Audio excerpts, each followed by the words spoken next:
Yo, what's up guys? Welcome back to another video. This video is going to be a little bit different than my other ones because I wanted to showcase my new song and the steps I took to make this song and kind of my thought process on the way through. So I would really appreciate if you would go check the song out. Also, before we get into this video, if you like the way my vocals sound within this song, then you should check out my website where you can download my free vocal preset. It's called the Caleb James lead vocal preset. So yeah, you should check that out if you want to. So yeah, without further ado, let's get right into it. Okay, so for this song, I didn't really have a vision going into it before I started, but I just started in a blank FL Studio template right here, and I just started kind of using my MIDI keyboard right here to kind of mess around with different sounds within FL Studio. Now, before we get into me showcasing this beat right here, it's important to know that this beat was drastically changed from where I started to where I ended up. So just know that this isn't going to be the exact beat that you hear in the song. I'll explain why later, but let's get into it. So yeah, basically the whole idea for this song started off with this sound right here called Royal. This is within Flex. If you want to use this sound, you go to General MIDI Library, and it's underneath the R section right here. I'm going to play this sound for you. This is the melody that I came up with to start off this song.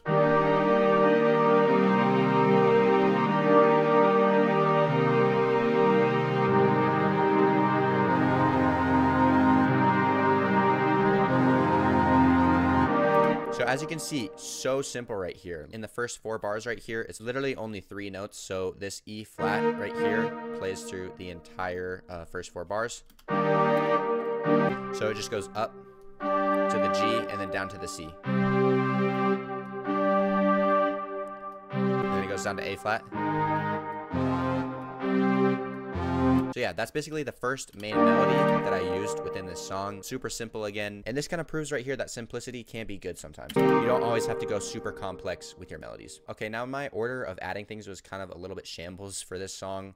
So I did add the synth next. Usually I like to add some sort of counter melody, but I did end up adding the bass right after I added that main melody. So right here, I just followed the bass notes, E flat, C, and then down to a low E flat, which I thought gave it a cool effect.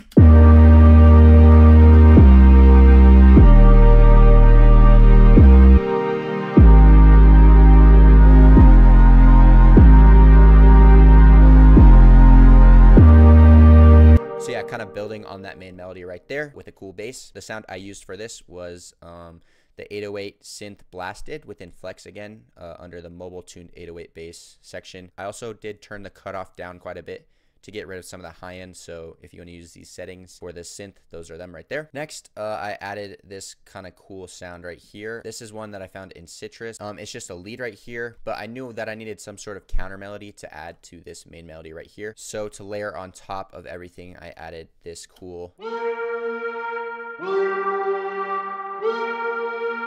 a very simple melody again, but it gives it a kind of cool and mysterious effect. So yeah, layered with the other 2 sounds, this is how that sounds.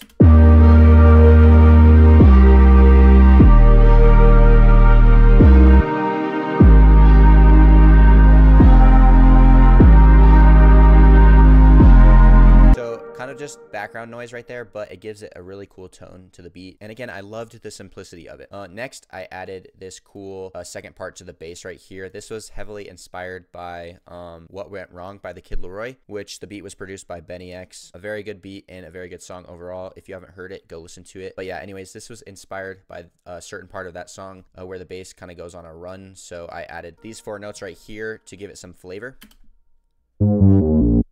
It's literally just those 4 notes right in the middle of the melodies. So layered on top of the other 3 sounds that I've added thus far, this is how that sounds.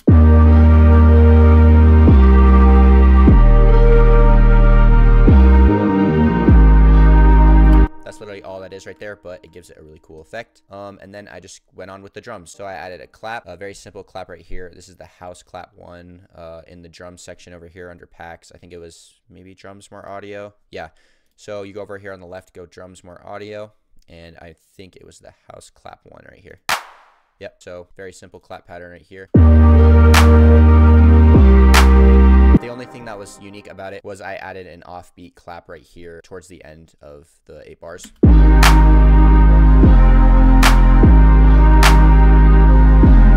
Just to give it a little bit of uniqueness right there. So that's it for the clap, and then the kick. Very simple. Again, I just played the notes on my MIDI keyboard where I thought the kick should go. So this is how the kick sounds.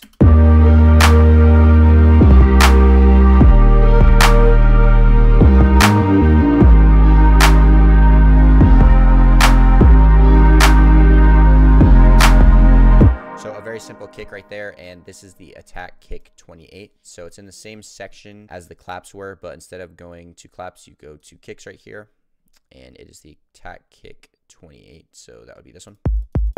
And then I added the hi-hats. Again, I just played the hi-hat notes on my MIDI keyboard and then just moved them around until I liked how they sound. So a simple two-step pattern right here with some pauses and some additional notes. Like right here at the beginning, I added another note.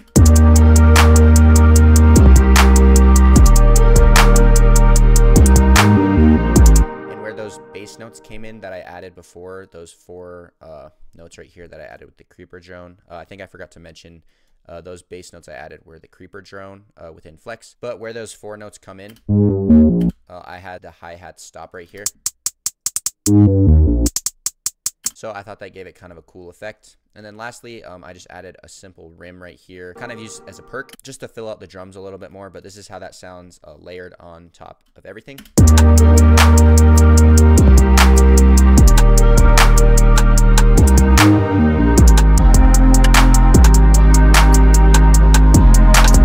So yeah, that right there was the main building block for the beat that you hear now in the song. But actually, after I got this far, I handed the beat over to my brother, where he created a new and improved version of the beat for the final song. Yeah, and this is the beat that you're going to hear in the song now. So I'm going to pull that up. So when you first hear this beat, you're going to hear a lot of differences between the one I just showed you and the new and improved beat. But if you listen closely, you're going to hear that it's a lot of the same melodies and a lot of the same techniques used. It's just there's some added sounds, and I think the beat is pitched up a couple octaves. But yeah, anyways, this is the improved beat. I'm not going to break it down for you guys, but here's the new and improved version.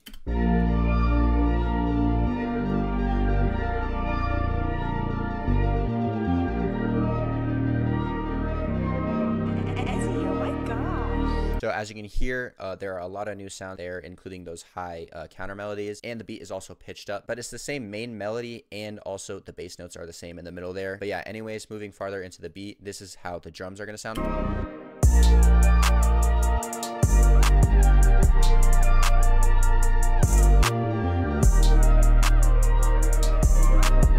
So there is some additions there, as you can hear. But yeah, that's how the beat got from the original idea to the finished product that you hear now on the song. Moving on to the vocals, and I wrote all the lyrics and melodies for this song right here. So at the beginning of the chorus here, I wanted the chorus to start off kind of slow and build up as it went on. So I did start it off with a little bit of a slower melody, but I made sure that the chorus was catchy and it hooked you in all the way through. So here's how the hook turned out. I'ma show you what I'm here for. You tore me apart, but I can't let go. But I'll never be the one who's gotta be the wrong. Now those are just the lead vocals for the hook, but I also added some background vocals right here. Just some simple background vocals that you don't necessarily hear, but they kind of act like the glue in between phrases. Broke hearted, I was spending an hour in my bed, thinking everything that I could do tomorrow. So yeah, with the main vocals and the background vocals, that was kind of my thought process for how I made the hook. Moving on to the first verse right here though, the whole idea for the song was kind of to build up as it went on. So I started with some slower melodies within the first verse. So that was kind of my thought process for the first verse right here. I fell in between the words. Don't know. And as you hear right there, I'm using the ad-libs or background vocals again to act as the glue in between phrases of the lead vocals. Don't know which I should put first. You told me it wasn't so bad. Now I'm just always up in my head. I'm scared that I can't. So once the second half of the verse comes in right here, as you can hear, the flow and melody changes. So I'm building up the verse as I'm going, kind of preparing them for the chorus and kind of leading the listener on as the song plays. I'm scared that I can't do what I wanted to do. Like, why is it you? Like, I'm still confused, yeah. Why can't this work, yeah? So there's the first verse right there, and then it just goes back to the hook right here. This song is structured pretty simply. It just goes chorus, verse, chorus, verse, chorus. That's literally it. There's not really a bridge in here, which most of my songs I do add a bridge, but I didn't decide to on this one. But yeah, anyways, it goes back to the hook and then plays with the second verse, and kind of playing at the same idea as I was talking about with the first verse. I wanted the song to build up as it went. So in the second verse, I started the verse off with some faster melodies because the first verse started off with some slow melodies, and I wanted to kind of contrast that and build the song up as I went. So that was kind of my thought process for this verse right here, but here's how it turned out. Know that I'm not, don't wanna play, 'cause I'm going for life. to deny. When I sit, I look in your eyes, doesn't come to surprise anymore. See, as you can hear, I'm using higher notes to kind of build up the tension in the melodies, and I'm using faster flows again to kind of create more energy around this part of the song. Everything's elusive right now with me. I don't want to lose what I have complete. Holding it together right now, it's never right now. And then I end that verse with some more power in my voice and some more emotional lyrics to kind of cap off the end of the story of the song, right back into the hook where it kind of seals the whole thing up. But yeah, that was my whole creation process of my new song, Wrong. If you would like to check it out, I'll put it as the first link in the description. Also, if you're into improving the sound of your vocal mixes and just music in general, then you should check out my website where I have 3 available vocal presets. One is completely free. It's called the Caleb James lead vocal preset, and it's the preset that I used on my vocals in this video. So if you want to check that out, you can. I'll put it as the second link in the description. But yeah, anyways, thank you for watching, and I'll see you in the next video. I fell in between the words, don't know which I should put